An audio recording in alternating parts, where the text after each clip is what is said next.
आज हम लोग अपने लोकनायक जयप्रकाश अस्पताल की विज़िट पे आए और यहाँ पे 3 नए प्रोजेक्ट्स का उद्घाटन किया। एक मेडिकल जेनेटिक्स विभाग, जो न्यूबॉर्न बेबीज़ होते हैं, जिनके जेनेटिक डिसऑर्डर्स होते हैं, जिनकी पैदा होते ही ज़िंदगी खतरे में पड़ जाती है। लाखों माँ बाप अपने न्यूबॉर्न बेबी को, नवजात शिशु को हाथों में लिए दर दर की ठोकरें खाते हैं, अस्पतालों के धक्के खाते हैं कि कैसे मेरा ये बच्चा जिसको मैंने मन्नतों से मांगा, इसकी जान बच जाए, और किसी के पास कोई समाधान नहीं होता था। अब मुझे कहते हुए ये हर्ष है कि यहाँ लोकनायक अस्पताल में हमने मेडिकल जेनेटिक विभाग का आज उद्घाटन किया, जो कि पूरे देश में 4th और दिल्ली राज्य में पहला ऐसा सेंटर है जिसके माध्यम से वो बच्चे जो पैदा होने के साथ कई बीमारियों को अपने जेनेटिक्स में लेके पैदा हुए हैं, उनका इलाज संभव हो पाएगा। ये प्रधानमंत्री नरेंद्र मोदी जी का विज़न था जी कि हर मेडिकल कॉलेज के साथ साथ इस तरीके का मेडिकल जेनेटिक विभाग ज़रूर होना चाहिए, जिससे लोगों को ऐसी असंभव इलाज दिखाने वाली बीमारियों को भी इलाज मिल सके। और मुझे बड़ा हर्ष है कि दुर्लभ बीमारियों के लिए सेंटर ऑफ एक्सीलेंस के माध्यम से आज यहाँ ये विभाग हमारा ना केवल बच्चों में जो जन्म से बीमारियाँ हैं, जेनेटिक डिसऑर्डर्स हैं, उनका इलाज कर पाएंगे, बल्कि एक बूंद खून के माध्यम से उनके जेनेटिक्स में जितना भी प्रॉब्लम्स हैं उसको भी सर्च कर पाएंगे। उनके एक बूंद खून के माध्यम से इतनी एक्स्ट्राऑर्डिनरी मशीनें यहाँ पे अब उपलब्ध है कि उनका डीएनए से लेकर के हर चीज़ यहाँ संभव है। इस विभाग ने वो मशीनें भी अपने पास खरीदी हैं जिसके माध्यम से बाल हो, कोई आपका सलाइवा हो, या छोटे से भी शरीर के पसीने, थूक, किसी चीज़ से हम कह सकते हैं जिसके माध्यम से आपका डीएनए सर्च हो सकता है। ये बहुत बड़ी बात है। और इसी तरीके से यहाँ पे जो एक विभाग आज जिसका हमने उद्घाटन किया है, नेट टेस्टिंग, जो न्यूक्लियोसाइड एसिड टेस्टिंग है, जिसमें आज हम ब्लड डोनेशन इतने मास स्केल पे चलता है। लोगों को जीवन बचाने के लिए जब ब्लड यूनिट की ज़रूरत होती है और उसको किसी टेस्टिंग लैब में भेजा जाए कि डोनर के ब्लड में तो कोई प्रॉब्लम नहीं है, कोई बीमारी नहीं है, उसको जांचने के लिए अभी तक 45 दिन का समय लगता था। पहली बार दिल्ली में इन हाईटेक मशीनों को ख़रीदा गया, जिसके माध्यम से विदिन 2 डेज़ आप उस खून के अंदर किसी भी प्रकार की बीमारी को जांच सकेंगे और उसको क्लियर पाया जाने पे जिसका जीवन बचाने के लिए खून देना है वो खून दिया जा सकेगा। इसी तरीके से एक और यूनिट जिसका आज हमने उद्घाटन किया है, स्तनपान प्रबंधन इकाई, यानी लैक्टेशन मैनेजमेंट यूनिट। ऐसे बहुत सारे बच्चे शहर में जन्म लेते हैं जो कि प्री मैच्योर होते हैं, उनकी माँ इस हालत में नहीं होती कि उनको माँ का दूध मिल सके। ऐसे में जो माँ अपना दूध दूसरे बच्चे को दे पाने की स्थिति में है, उन सब का एक जिसे कहें मिल्क यूनिट बना करके, एक मिल्क बैंक बना करके, उन बच्चों को जिनकी माँ उन्हें दूध नहीं दे पा रही, उन बच्चों को भी अब दूध देना संभव होगा। और हम सब जानते हैं कि माँ का जो दूध है वो बच्चे के लिए कितना आवश्यक है। मैं आज पूरे दिल्ली की जनता को एक चीज़ ज़रूर बताना चाहूँगी।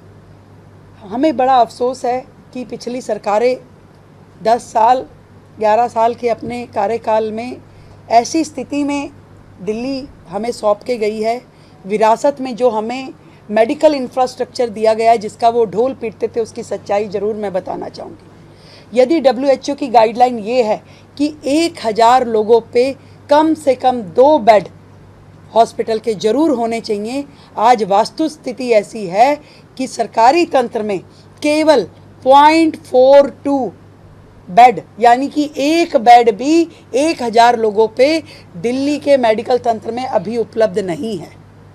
कितने अफसोस की बात है। और यदि हम प्राइवेट सेक्टर को भी जोड़ लें तो दिल्ली में 1.5 बेड उपस्थित है दिल्ली के लोगों के लिए पर यूनिट 1000 लोगों पे। कितने अफसोस की बात है, जो अपनी इतना व्याख्यान करते थे, आज दिल्ली के लोगों को स्वास्थ्य तंत्र क्या दिया जा रहा है। पिछले कोविड के समय में किस तरीके से लोग ऑक्सीजन के कारण से, बेड की उपलब्धता ना होने के कारण से, इलाज ना मिलने के कारण अपनी जानें गंवा चुके। आज यदि दिल्ली जो देश की राजधानी है उसमें भी ये स्थिति अगर है कि पूरे के पूरे मेडिकल को हम देखें, पूरे के पूरे इस प्रशासन को देखें तो 50% जो है वो प्राइवेट सेक्टर के पास है और 50% में से आधा दिल्ली गवर्नमेंट का है और आधा सेंट्रल गवर्नमेंट का है। इस स्थिति में हम कैसे अपने प्रशासन को चला सकते हैं।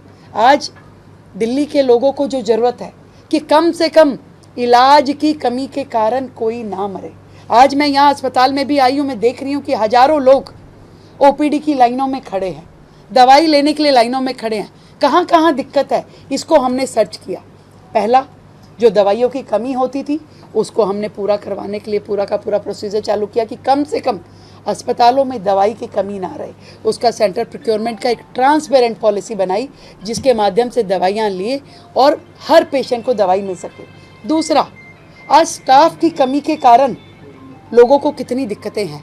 आज हॉस्पिटल एडमिनिस्ट्रेशन अपने आप को असहाय महसूस करता है जब वो देखता है कि पैरामेडिकल जो हमारा स्टाफ है, जो नर्सिंग स्टाफ है, जो डॉक्टर्स है, अगर वही उपलब्ध नहीं होंगे तो अस्पताल चलेंगे कैसे। तो आज यदि यहाँ पे घंटों की लाइन लगती है दवाई लेने के लिए, बिकॉज उनके पास वो दवाई देने के लिए स्टाफ ही उपलब्ध नहीं है। हमने ये तय किया है कि हम अपनी मेडिकल की आरआर को रिवाइज करेंगे।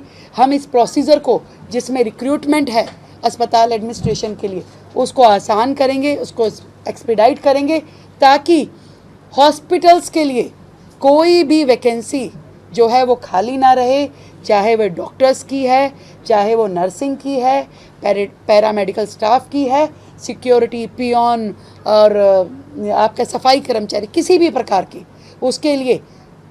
अगली चीज़, हॉस्पिटल्स में मशीनरी की कमी, इतना लैप्स है इसमें, इतना कमी है कि मुझे ये कहते हुए बहुत अफसोस है कि इब्हास जैसा हॉस्पिटल जो मेंटल हेल्थ केयर के लिए है, यदि उसमें आज की डेट में एमआरआई नहीं है, सिटी नहीं है, तो आप समझिए कि हम कहाँ खड़े हैं। मेंटल हॉस्पिटल जहाँ पे दिमागी बीमारियों का इलाज होता है, एमआरआई उपलब्ध नहीं है और उस स्वास्थ्य तंत्र का हम डंका बजाते थे कि हमने पता नहीं दिल्ली को क्या दे दिया। आज भी बड़े बड़े अस्पतालों में, पूरी दिल्ली के पूरे सरकारी तंत्र में केवल 6 एमआरआई काम कर रही है। सिटी स्कैन की भी ऐसी ही बुरी हालत है। मैं ये समझती हूँ दिल्ली की जनता का ये अधिकार है, उनको पूरी मेडिकल फैसिलिटी मिले, सभी प्रकार की टेक्निकल असिस्टेंस जो है वो हमारे हॉस्पिटल में होनी चाहिए। और इतना बड़ा अस्पताल, लोकनायक जैसा इतना बड़ा अस्पताल जहाँ पे 7000 डिलीवरीज डेली की सर ओपीडी पेशेंट हैं और ऐसे ही डिलीवरी केसेस बहुतायत में हैं, और उनके लिए यदि 6 अल्ट्रासाउंड पे हम काम करेंगे तो संभव नहीं है। ऐसे ही हर मशीन के लिए, अल्ट्रासाउंड से लेके हर मशीन की उपलब्धता हो, इसके लिए हमारे मंत्री स्वयं, पूरी की पूरी सरकार इसके लिए काम करेगी।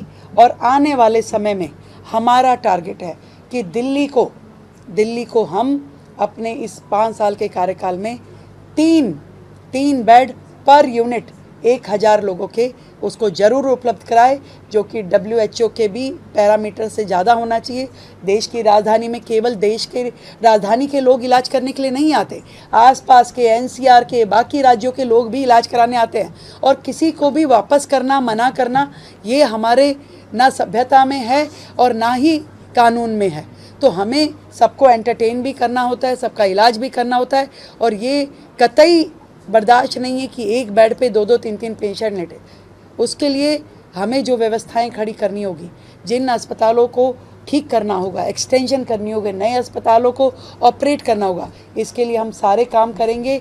मैं आज अपने 100 दिन की सरकार को अभी पूरा होने के कगार पे हम हैं। मैं ये समझती हूँ कि ये हमारी प्रतिबद्धता है दिल्ली की जनता के लिए। हमारी कमिटमेंट है कि हम दिल्ली की जनता को बेहतर इलाज की सुविधाएं दें।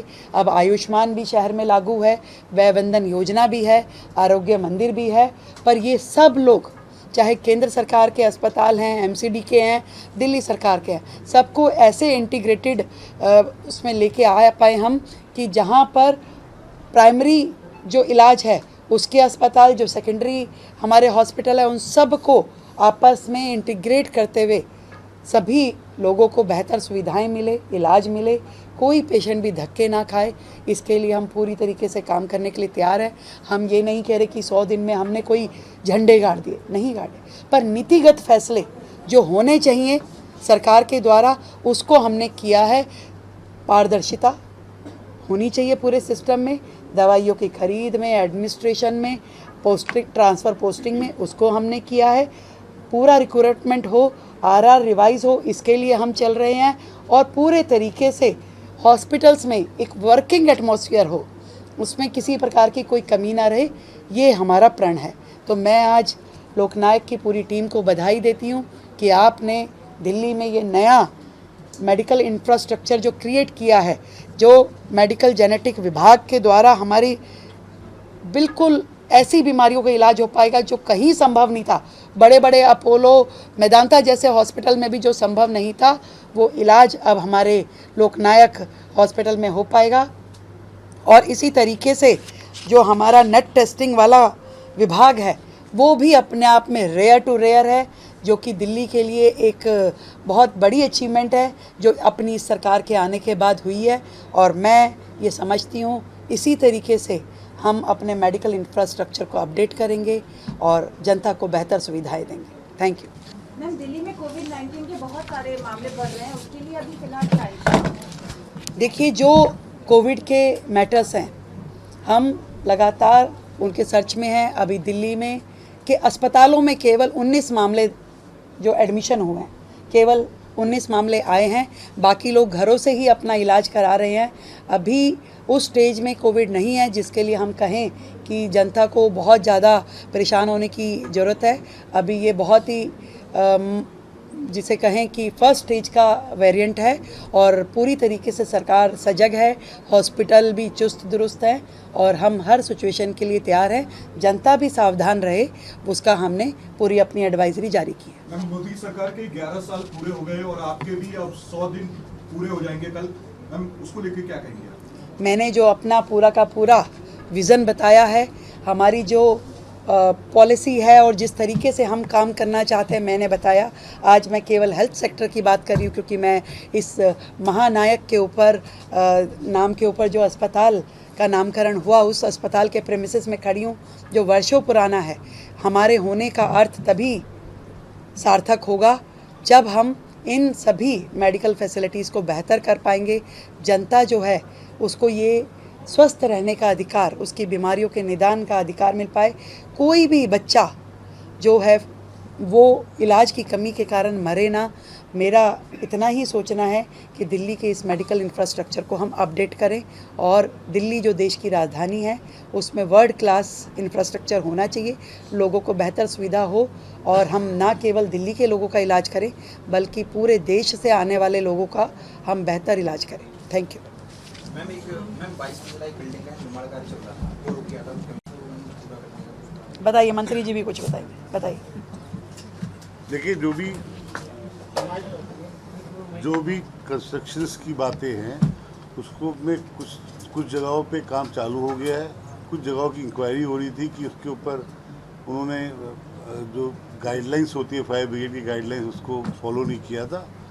अब यहाँ पे सब कुछ क्लियर हो गया है, इसकी कंस्ट्रक्शन जल्दी चालू होगी, तो काम पूरा होगा। मैं जोड़ना चाहूँगी 24 अस्पताल जो पिछली सरकार के दौरान उन्होंने शुरू तो किए पर ख़त्म नहीं किए, उसमें पहले से ही हज़ारों करोड़ रुपए लग चुके हैं।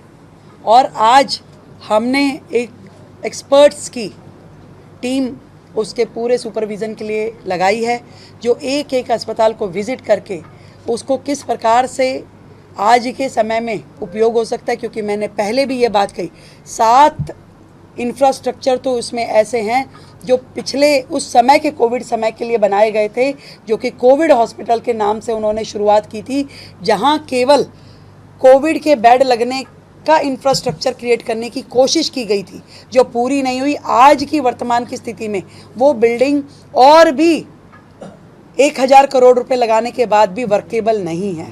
उन बिल्डिंग्स को आज की सरकमस्टेंसेस में उपयोग करने के लिए एज ए हॉस्पिटल एक बार फिर से उसका पूरा प्रोजेक्ट जो है रिवाइज़ करना पड़ेगा। उसको हम रिवीजन पे लगा रहे हैं। उस बिल्डिंग का कैसे उपयोग हो सकता है, कैसे दिल्ली के इस मेडिकल इंफ्रास्ट्रक्चर में वो जुड़ सकते हैं, उस पर काम हो रहा है। हम ये चाहते हैं कि तुरंत एक एक हॉस्पिटल पे काम शुरू हो, पर उसके लिए जो भी रिसोर्सेज हमें जनरेट करने हैं उस पर हम तैयारी कर रहे हैं। Thank you so much. Ma'am 100 दिन पूरे हो गए हैं, अभी तक आपका सरकारी आवास तक अब पेशेंट को मैं इमरजेंसी में पहले भी लाई, अभी लाई हूँ, पहले हुआ, लेकिन अब उसकी खड़े होने की हालत नहीं है, तो मैं उसे इमरजेंसी में दिखाऊं या मैं ओपीडी में दिखाऊं? बताओ। मैं आपको नहीं जानती, मैं सच बोल रही हूँ, आप बुरा मानिए प्लीज, मैं माफी चाहती हूँ, लेकिन मेरे पेशेंट की हालत खड़े होने के लायक नहीं है। मैं इमरजेंसी में लेकर आई, लेकिन उन्होंने बोला ओपीडी का पर्चा बनवाओ और ओपीडी में लेके जाओ। इस वक्त मेरा फोन भी खराब है, अभी मैं बिठा के आई हूँ, उन्होंने कहा यहाँ भी मत बिठाओ। क्या प्रॉब्लम है? पानी मिलेगी? देखो इसका पेशेंट कौन है? एक नर्सिंग ऑफिसर को लगा आई एम सॉरी, मैं आपको ऐसे डिस्टर्ब नहीं करना।